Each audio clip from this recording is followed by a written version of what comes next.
Calcutta talent search স্কুলের junior লেভেলের তৃতীয় অর্থাৎ শেষ পরীক্ষা জুনিয়র ফাইনালের যে সমস্ত প্রশ্নোত্তর রয়েছে তা নিয়ে আজকে আলোচনা করব। প্রাথমিক রং কাকে বলে, কি কি? স্বাভাবিকভাবে যে রং সৃষ্টি হয় তাকে প্রাথমিক রং বলে। প্রাথমিক রং তিনটি: লাল, নীল ও হলুদ।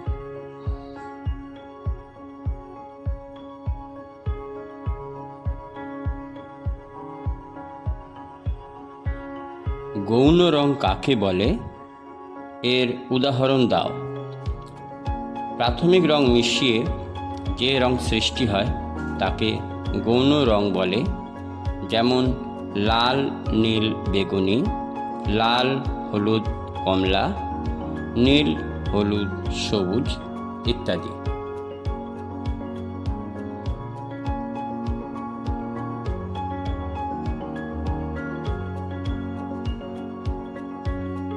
শীতের দেশের ছবি আঁকতে হলে কি কি থাকতে হবে? শীতের দেশের ছবি আঁকতে হলে বরফাবৃত পাহাড়, শীতের পোশাক পরিহিত মানুষ, স্নোম্যান, স্লেজ গাড়ি, স্নোফলস ইত্যাদি ছবি আঁকতে হবে। অবনীন্দ্রনাথ ঠাকুরের আঁকা বিখ্যাত ছবির নাম বলো। অবনীন্দ্রনাথ ঠাকুরের আঁকা বিখ্যাত ছবি সাঁওতাল মেয়ে, ভারত মাতা,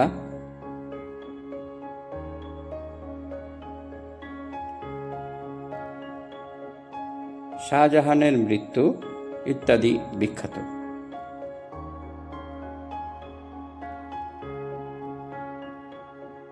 তিনজন বিখ্যাত ভারতীয় চিত্রশিল্পীর নাম: যামিনী রায়, গগনেন্দ্রনাথ ঠাকুর ও রাজা রবি বর্মা। এছাড়াও আরও অনেক ভারতীয় বিখ্যাত চিত্রশিল্পী রয়েছেন। বর্তমানকালের বিখ্যাত ভারতীয় চিত্রশিল্পীদের মধ্যে অন্যতম রামানন্দ বন্দ্যোপাধ্যায়।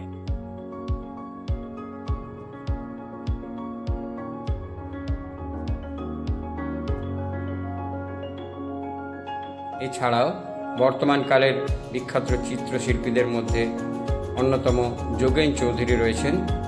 যোগেন চৌধুরীও বর্তমানকালের যারা ছবি আঁকছেন তাদের মধ্যে অন্যতম। এছাড়া রয়েছেন বিখ্যাত জল রঙের আর্টিস্ট পরেশ মাইতি।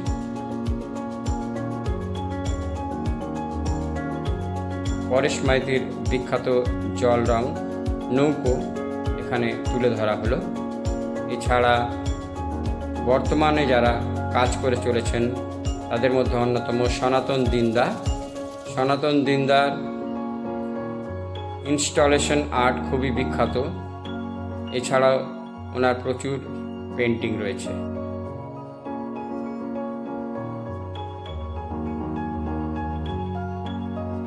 হাতির গায়ের রং কি? হাতের গায়ের রং ধূসর। সাদা ও কালো মিশিয়ে ধূসর রং তৈরি করা হয়।